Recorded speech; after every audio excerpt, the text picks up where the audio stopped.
Καλημέρα Μαριτίνα. Καλημέρα, Φωτεινή μου. Σε ευχαριστούμε πάρα πολύ που δέχτηκες την πρόσκλησή μας, έτσι, Εγώ που για με το Talent καλέσατε. Academy. Το ξέρω ότι και εσύ το απολαμβάνεις έτσι και το χαίρεσαι να βρίσκεσαι κοντά σε κοινότητες και σε γονείς. Θέλουμε να μας πεις δύο πράγματα για σένα, να σε μάθουμε λίγο καλύτερα και λίγο περισσότερο, όσο δεν σε γνωρίζουμε και να δούμε τι θα κάνουμε και μαζί. Πάμε να ακούσουμε έτσι λίγο από εσένα για εσένα. Ωραία, πραγματικά ευχαριστώ πολύ για το κάλεσμα και για το θέμα, το θεωρώ πολύ ιδιαίτερο. Ε, Εγώ είμαι η Μαριτίνα Συμβουλίδη, είμαι επαγγελματικά σωματική ψυχοθεραπεύτρια. Έχω περάσει από διάφορες σπουδές. Ξεκίνησα εινολόγος, βλέχτηκα στον χώρο της διατροφής, έκανα εκεί το μεταπτυχιακό μου. Εξέλιξα όσο μπορώ την σωματική ψυχοθεραπεία. Έχω ασχοληθεί με διάφορες έτσι, ε, μικροspουδές, σεμινάρια, στη βοτανολογία, στην αρωματοθεραπεία, σε σαμάνικες τελετές. Όλα αυτά όχι για να φλιαρίσω, αλλά για να δώσω τον παλμό. Τη σωματική ψυχοθεραπεία είναι μια ολιστική προσέγγιση ανθρώπου, ούτε καν ολιστική προσέγγιση ψυχοθεραπείας. Και με τη μεριά μου προσπάθησα να ανοίξω αυτή την ομπρέλα και να μπορώ να ανοίξω και τις αισθήσεις μου, να ανοίξω και εμένα, να καλωσορίζω τον κάθε άνθρωπο όπου, όπου είναι να συναντηθεί και να προχωράμε στη ζωή του και στη δική μου ζωή όσο καλύτερα γίνεται. Και αυτό δουλεύει καλά τελικά, όλη αυτή η ομπρέλα. Οπότε ο τίτλος μου είναι σωματική ψυχοθεραπεύτρια, κάνω πολλή εργασία σε προσωπικό επίπεδο.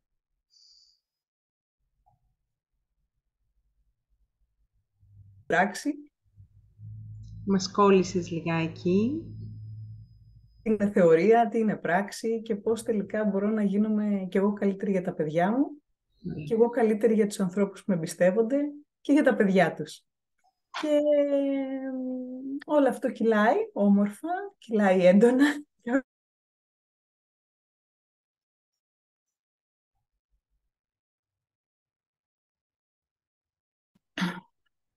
Ωραία. Τώρα σε ξαναακούμε. Τέλεια. Είμαι μαμά τριών αγοριών, οπότε η διδαχή και η εκπαίδευση συμβαίνει σε καθημερινό επίπεδο. Όλες οι θεωρίες πραγματώνονται στην καθημερινότητα και έτσι βοηθιέμαι κι εγώ να γίνω ένας καλύτερος άνθρωπος, τα παιδιά μου καλύτεροι άνθρωποι, οι άνθρωποι με τους οποίους συνεργάζομαι και τα παιδιά τους, καλύτεροι άνθρωποι και αυτοί για αυτούς και έτσι να συμπορευόμαστε όλοι μαζί για τον καλύτερο εαυτό μας λίγο πιο κάτω. Ε, Μένω στη Σαρονίδα, στην Αθήνα.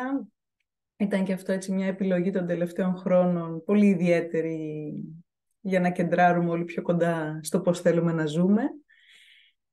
Και τα μοιράζομαι αυτά γιατί είναι και αυτά κομμάτια και επιτεύγματα που καθώς τα βιώνω και εγώ μπορώ και εγώ να τα μοιράζομαι με τους ανθρώπους που συνεργάζομαι. Αυτά έτσι είναι συντομία για μένα. Και νομίζω ότι είναι έτσι και μια πολύ ωραία εισαγωγή όλη αυτή η εμπειρία σου και όλη αυτή η πορεία σου για να ουσιαστικά με έναν τρόπο δώσουμε τη γέφυρα και στο θέμα.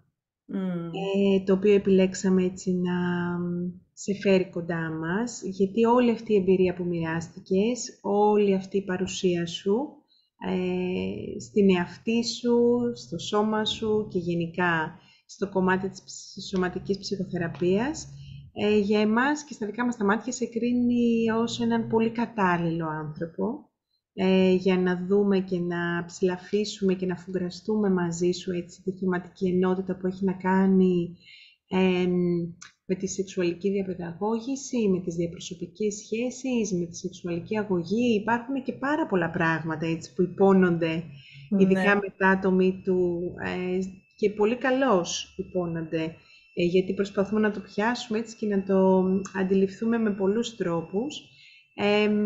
Τι θα δούμε μαζί, Μαριτίνα, πώς θα το προσεγγίσουμε παρέα? Λοιπόν, επειδή είναι όντως ένα θέμα το οποίο έχει τραβήξει πολύ το ενδιαφέρον, μπαίνει στα σχολεία, κοινωνικά θίγεται έντονα τα τελευταία χρόνια, είμαστε, θα μπορούσαμε να πούμε, σε μια αρκετά μεταβατική περίοδο για τους ρόλους, για τη θηλυκή και την αρσενική ποιότητα, για τον άντρα και τη γυναίκα όπως τους ξέρουμε. δεν θα βάλω μια ταυτότητα σε όλο αυτό, γιατί θεωρώ ότι είναι μια μετάβαση, αλλά μέσα σε αυτό μεγαλώνουμε παιδιά, μεγαλώνουμε τους εαυτούς μας, οπότε χρειάζεται να δούμε πώς το προσεγγίζουμε. Επειδή λοιπόν υπάρχει πάρα πολύ υλικό για όλο αυτό και υπάρχουν κάποιες έτσι νόρμες και κατευθυντήριες γραμμές προσέγγισης, θα ήθελα να δώσουμε λίγο μια διαφορετική νότα που εγώ τουλάχιστον δεν την έχω ακούσει να υπόνεται ιδιαίτερα. Μιλάμε για σεξουαλική διαπαιδαγώγηση, για σεξουαλική αγωγή, έχουμε αγωνία, μην κακοπειράξουν τα παιδιά μας, να προστατευτούν τα παιδιά μας. Και τελικά υπερισχύει έτσι αυτή η ατμόσφαιρα της αγωνίας, του φόβου, της ντροπής, σε κάτι το οποίο είναι τόσο καθαρό. Μέσα από αυτό ήρθαν τα παιδιά μας και εμείς στον κόσμο. Δηλαδή δεν υπάρχει πιο καθαρή ενέργεια πέρα από τη σεξουαλική ενέργεια. Είναι δύναμη ζωής αυτή η ενέργεια. Και η αλήθεια είναι ότι κοινωνικά την κόβουμε. Την κόβουμε και δημιουργούμε συνθήκες στέρησης. Όμως, δηλαδή πραγματικά σκεφτούμε εμάς, τον εαυτό μας, όταν είμαστε ερωτευμένοι. Δεν υπάρχει καλύτερο ζενήθ. Δημιουργικός είσαι, ανοιχτός είσαι, τρυφερός είσαι, δηλαδή είσαι όλα τα καλά. Οπότε θεωρώ πολύ χρήσιμο να δούμε αυτές τις ποιότητες και να δούμε πώς μπορούμε να τις διαφυλάξουμε για τα παιδιά μας, με την προστασία που χρειάζεται, γιατί εντάξει, δεν μπορούμε να τα ελέγξουμε όλα και χρειάζεται ο καθένας να μπορεί να είναι προστάτης του εαυτού του. Η σεξουαλική διάσταση λοιπόν στα παιδιά είναι μια διάσταση η οποία υπάρχει, είναι αναπτυξιακό στάδιο που περνάνε, που θέλουν να εξερευνήσουν και όλα πάνε πολύ καλά με αυτό. Δεν έχει τίποτα να κάνει με σεξουαλικό, αλλά είναι όλη αυτή η ενεργοποίηση της σεξουαλικής ενέργειας και της λεκάνης. Αυτό που καταλαβαίνω ότι έχω γεννητικά όργανα και αρχίζω και συναντιέμαι μαζί τους. Πολύ πλατωνικά, πολύ αθώα, πολύ τρυφερά, όπως αρμόζει στις ηλικίες των ιππίων. Καταλαβαίνετε λοιπόν ότι όλη αυτή η τρυφερότητα και το πώς θα συναντηθεί έχει να κάνει πολύ με τη σύνδεση που έχουν τα παιδιά με τους γονείς, τη σύνδεση με το άγγιγμα, πώς αγγιζόμαστε μες στο σπίτι, πόσο αυτό το χέρι έχει φόρτιση και τι γράφει όταν ακουμπάει. Τι γράφει όχι μόνο όταν ακουμπάει το παιδί μου, αλλά και τι κουβαλάει από μένα. Πόσο ντρέπομαι αν πάω να σε πλύνω κοντά στα γεννητικά σου όργανα ή πόσο άνετη είμαι με αυτό. Είναι κάτι το οποίο δίνει πληροφορία. Οπότε θεωρώ πολύ χρήσιμο να εστιαστούμε στο ότι αν έχω καλή σχέση με το άγγιγμα και καλή σχέση με το σώμα μου, είμαι αρκετά προστατευμένος. Δεν θα επιτρέψω να παραβιαστώ, δεν θα επιτρέψω κάποιος να μ' αγγίξει, να με προσεγγίσει με έναν τρόπο που δεν θέλω. Και αυτό είναι κάτι το οποίο αυξητικά και αθροιστικά λειτουργεί στη ζωή μας. Θα είμαι και θα εκπέμπω διαφορετικά και ως ενήλικας. Οπότε με αυτόν τον τρόπο αρχίζω και θωρακίζομαι, αρχίζω και με ξέρω, αρχίζω και ξέρω πώς θέλω να προσεγγιστώ, γιατί το ζητούμενο στη σεξουαλική διαπαιδαγώγηση δεν είναι να μην πλησιάζονται τα παιδιά. Ούτε να υπάρχει μια φοβία γύρω από το σεξ, τον έρωτα και την εγκύτητα. Κάτι το οποίο θεωρώ ότι έχει επιτευχθεί σε πολύ μεγάλο βαθμό. Είναι όμορφο να τα απολαμβάνεις όλα αυτά στην ηλικία τους. Αλλά δεν είσαι έτοιμος ξαφνικά σε εκείνη την ηλικία, οπότε χρειάζεται μια προετοιμασία συν το χρόνο.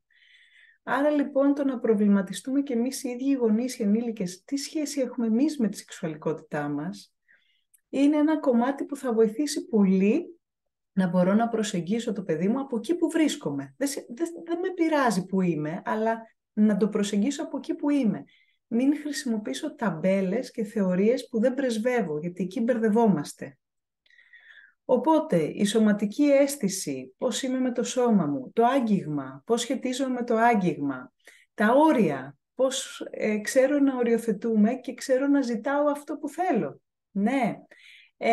Όπως επίσης και λίγο θεωρία και αίσθηση γύρω από το τι σημαίνει σεξουαλική ενέργεια, τι σημαίνει ντροπή, τι σημαίνει αν τη μαζέψεις, αν τη μαντρώσεις, αν τη στερήσεις, και σε κοινωνικό φαινόμενο, σαν κοινωνικό φαινόμενο, αλλά και σε ατομικό επίπεδο, θεωρώ ότι θα είναι πολύ χρήσιμα στοιχεία να φτιάξουμε μια ωραία μαγιά, πώς θα πάρει ο καθένας τελικά τις διαπροσωπικές σχέσεις, τη σχέση του με το παιδί του και τη σεξουαλικότητα της οικογένειας, να την πλάσει όπως ταιριάζει στην οικογένειά του, και να μπορέσει να την εμπιστευτεί και να την εδραιώσει σε κάθε επόμενη μέρα.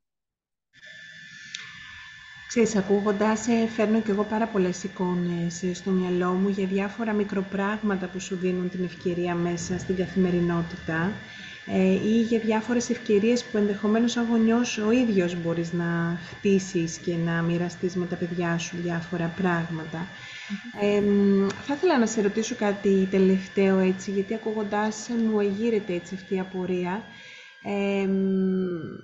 Όλα αυτά που θα μοιραστούμε και θα μοιραστείς έτσι μαζί μας, σε τι ηλικιακό φάσμα θα τα έβαζες, δηλαδή θα έπαιρναν πράγματα γονείς μόνο νηπιακής ηλικίας, θα έφτανες μέχρι προεφηβεία, γονείς που θα είχαν τώρα μωράκια, πολύ μωράκια, πώς το... Η αλήθεια είναι ότι προσεγγίζει όλο το φάσμα.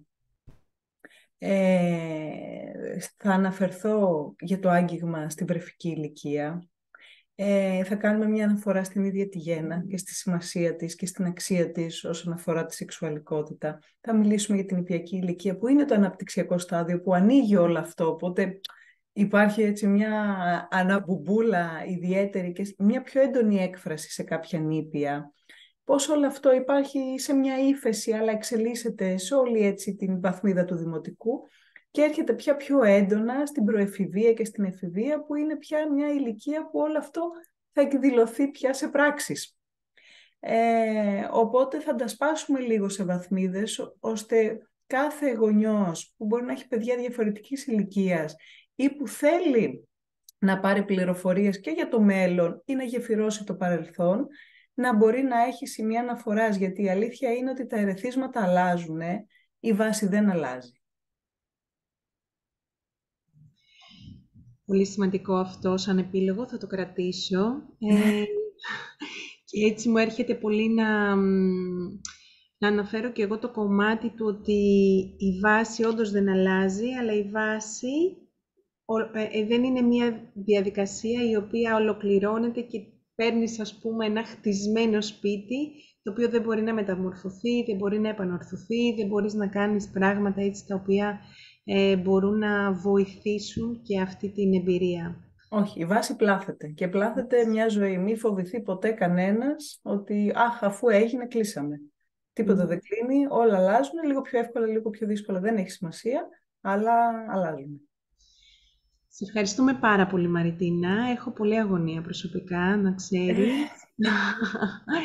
Οπότε θα τα πούμε την Κυριακή, 22 του μήνα. Με πολύ χαρά έτσι θα βρεθούμε από κοντά και σε λίγο καιρό ακόμα πιο κοντά. Οπότε ευχαριστούμε και πάλι πολύ. Και εγώ. Καλή μας αντάμωση. Καλή μας αντάμωση.